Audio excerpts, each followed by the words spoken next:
Mga ka-farmers, share lang nako. Kabantay mo ng gamay nga itlog. Kini siya mga ka-farmers. Gamay siya kay mga ka-farmers. Gamay pa siya sa piwi. Ang pinakagamay nga normal nga itlog sa mahinangkan or sa hen, ang size na piwi. Pero kini siya gamay jud siya kayo. Mga ka-farmers, mo ni ang gitawag nga fart eggs. Nahitabo ni siya mga ka-farmers. Usan na ang rason na edad,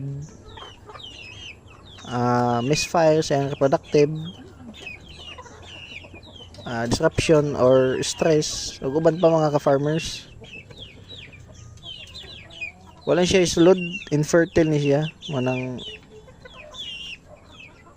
usahay maka-experience kitag mga ingunani nga mga panghitabo sa atong mga binuhi. Ug mga ka-farmers,